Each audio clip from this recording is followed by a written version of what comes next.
Добар ден на сите. Благодарам на можности, на присуството.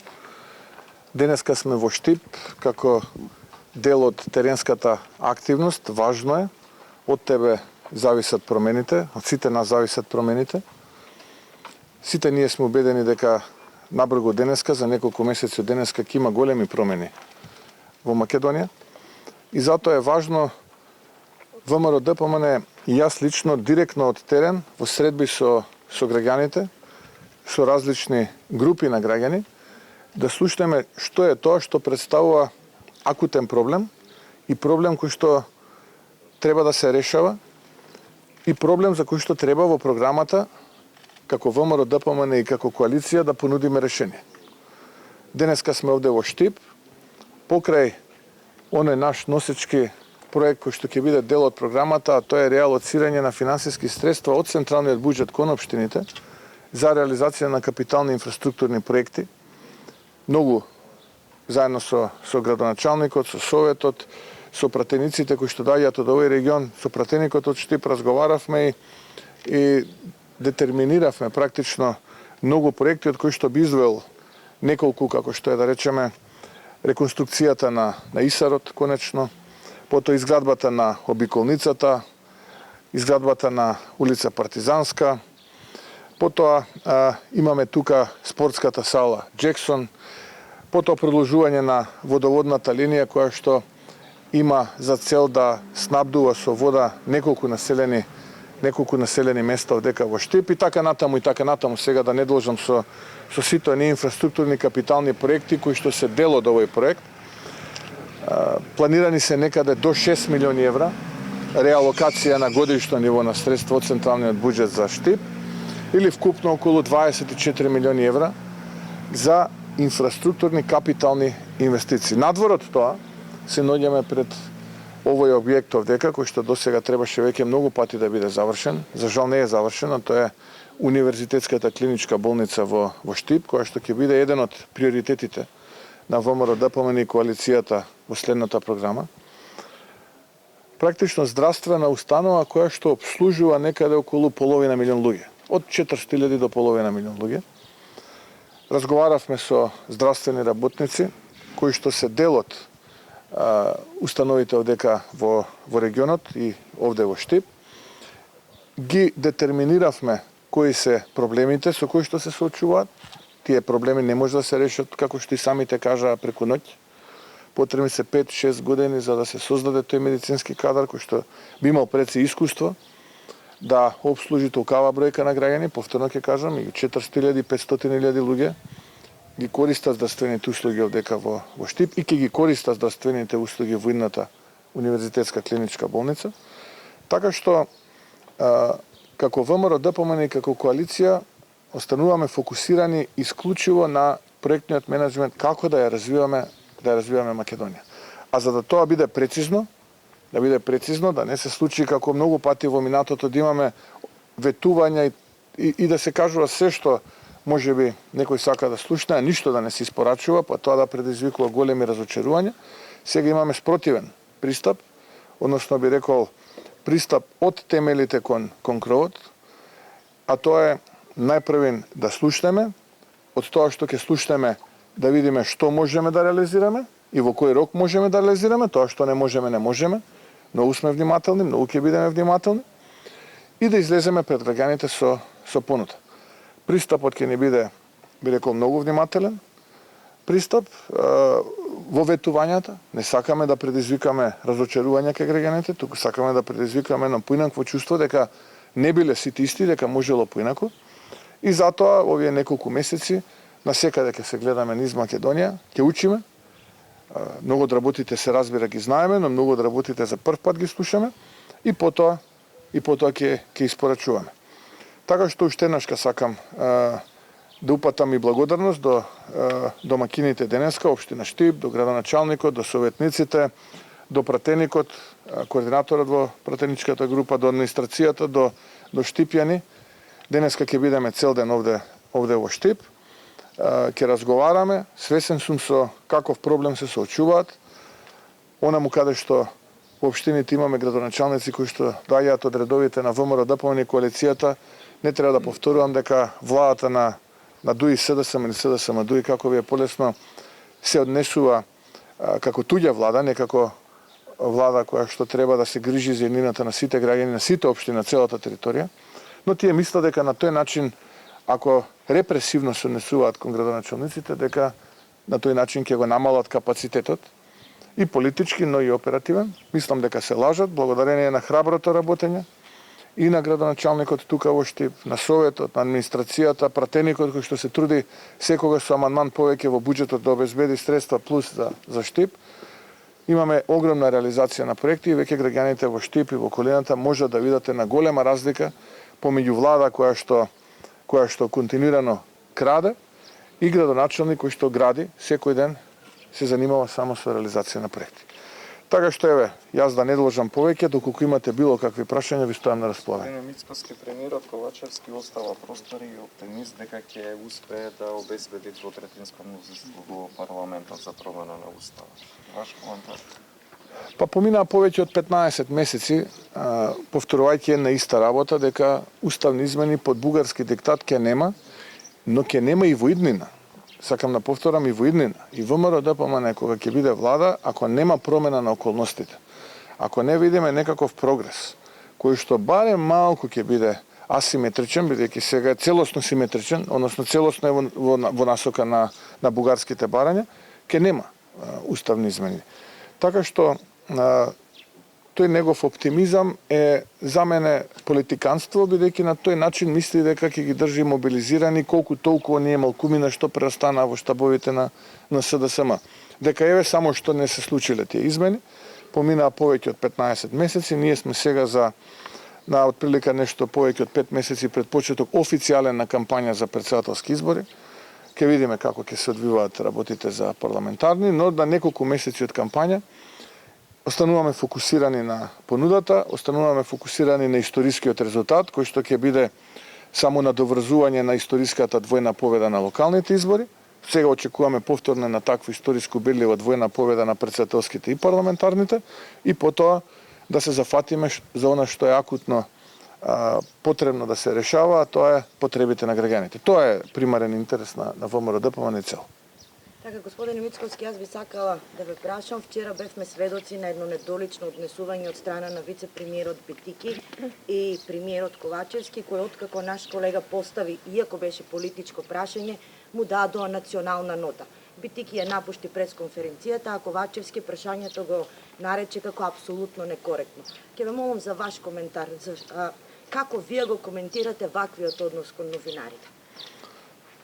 Бев сведок, го видов тоа, згрозен сум од постапувањето на Ковачевски, затоа што оној кој што се нафатил на јавна функција, нема за него коректни и некоректни, добри или лоши прашања.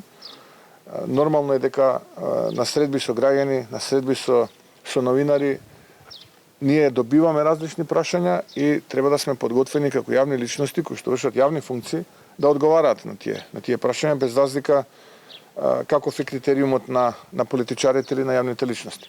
Така што апсолутна моја поддршка до новинарите, слободата на говорот е загарантирано уставно право, дел е од меѓународни конвенции и ги охрабрувам новинарите да поставуваат што е можно повеќе прашања на различни теми, а нормално ние како јавни личности треба да наоѓеме соодветен начин да се одговори на таквите прашања.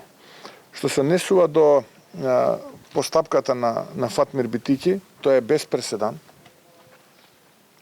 Постапка која што не заслужува можеби и коментар. Тоа доволно говори за карактерот на човекот кој што е платен со народни пари. Тој не е платен со овакви пари, а овакви не е, туку тој е платен со парите на даночните обврзници, на сите граѓани. И кога се нафатил да биде прво подпредседател на СДСМ, а потоа и подпредседател на владата, требало да биде свесен дека ќе има и прашања кои што тој можеби не сака да ги слушне.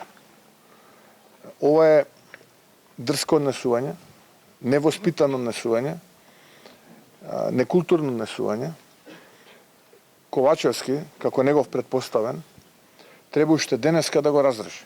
Бидејќи уште повеќе што не треба да го праша помоќниот коалиционен партнер во владата, тоа е Демократската унија за интеграција, бидејќи овој доаѓа од СДСМ, односно доаѓа од неговата партија. А ценам дека СДСМ треба да се огради од оваа постапка од страна на Фатмир Битики, која што представува лош гест и лоша пракса како треба политичарите да се однесуваат. Ако е нервозен, фрустриран, има други установи каде што треба да побара помош, на ваков начин не треба да се однесуваат политичарите во каква и да психофизичка состојба се наоѓаат. И ментална, би рекол. Ако Ковачевски не го разреши и не побара одговорност од раководството на СДСМ за оваа постапка на Фатмир Битики, тој ќе потврди дека е обичен измеќар на некои други интереси и покрај тоа што нема политички легитимитет, тој нема никаков ниту човечки авторитет. И јас навистина не знам понатаму кој е тој кој што ќе може да верува на авторитетот на Димитар Ковачевски, кој е тој кој што може да се потпре и понатаму на авторитетот на Димитар Ковачевски, ако вака јавно тој е омаловажуван и понижуван од страна на негови соработници на кои што треба да им биде предпоставен. Така како ги коментирате прогнозите на ММФ за инфлацијата за оваа година, ако се земе во предвид дека владата предлага едноцифрена, додека ММФ двоцифрена бројка на инфлација? Па ние имаме епски неспособна влада. Ние многу пати во минатото нудевме и решенија, нудевме предлози и политики и така натаму. Тие одлучија својглаво да водат политика денес утре. Имаат некој чуден болшевички пристап на решавање на работите во економијата, но таа не е сега таква каква што била во времето на комунизмот. Сега имаме пазарна економија и начинот на кој што таа функционира е сосема спротивен од политиките на владата. И затоа ни се случува да имаме промаршување, речиси двојно, од тоа кое што го прогнозира Меѓународниот монетарен фонд, и имаме 50% повисока инфлација од таа која што имаат државите членки на Европската унија. Колку и да зборуваме, треба да дојдеме до еден конечен заклучок, а тоа е колку побрзо имаме избори, колку побрзо замине оваа влада и дојдат компетентни луѓе кои што знаат како да се справуваат со предизвиците, толку ќе биде подобро за сите граѓани. Се додека имаме вакви политички гимнастики и медиокритети, кои што за жал на граѓаните имаат институционална позиција, инаку во спротивно не би заслужувале било каков коментар ниту внимание, ние ќе одиме назад и ќе се соочуваме со ваков тип неправди и лоши постапувања. Ако само уште едно прашање за крај. Да? Господин Мицкоски, ќе може ли ваш коментар во врска со најавата на Ковачевски односно диалогот за избор на датумите за избори се префрли во собрание? Ние немаме намера да влегуваме во партиска преписка. Со тоа дали треба лидерска средба или нема да има лидерска средба. Нема да влегуваме во менталниот склоп на фрустрирани луѓе. Доколку ценат дека на тој начин ќе излеземе од потенцијалната политичка и уставна криза, нема проблем, прифаќаме се. И во собрание нека биде, работни групи нека седнат, нека разговарат, ако се плаши Ковачевски, бидејќи барем според ова што до сега го гледаме докажан кукавица, бега од избори, бега од лидерски средби, бега од дуели, цело време бега нешто, бега од новинарски прашања, континуирано бега од нешто. Ако тој се плаши, нека именува луѓе кои што се подготвени да седнат со луѓето од ВМРО ДПМН и да разговараат, бидејќи, ќе повторам, за неколку месеци од денеска имаме два клучни процеси за еднината на Македонија, а тоа се претседателски избори и парламентарни избори. Ние само сакаме да помогнеме во процесот, сакаме да додадеме вредност во процесот, за да има предвидливост, за да се знае кога почнува нештото, кога нештото завршува. еве, дворет, го разбирам, бега човекот, исплашен е, кукавица е, не е битно, тој што е некој похрабар, нека го именува, нека седне со тимот од луѓе кои што ВМРО ДПМН ќе ги номинира, сака во парламент, било каде сака, само нека ги договорат работи. Битики исто така најави и 8% просечна годишна инфлација и економски раст кој досега е невиден. Кој е вашиот коментар на тоа?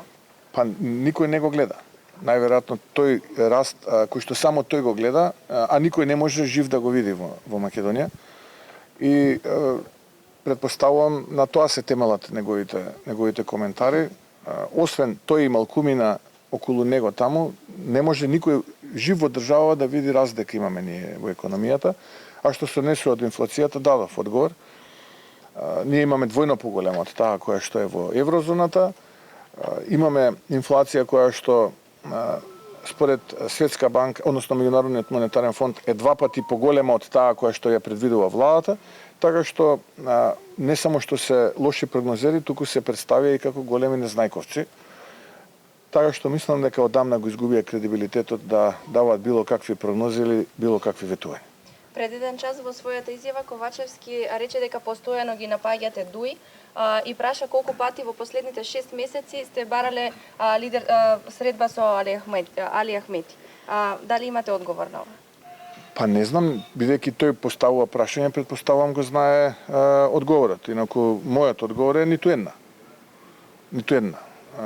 Ниту сум барал, ниту имам намера да барам средба со лицето кое што го споменува Ковачевски, но јавно барам лидерска средба на која што повеќе од 3 децени се седнува, сите претседатели на парламентарни политички партии седнуваат или коалиции, предводници и договараат дати и роковници за избори. Тоа е она што го барам, тоа што било пракса до сега овие повеќе од 3 децени. Да, еве, јавно го барам. Тоа и со Ковачевски да седне таму, и Али Ахмети, и било кој друг нека со себе нека земе, да му држа стравот, бидејќи тој е докажан кукавица.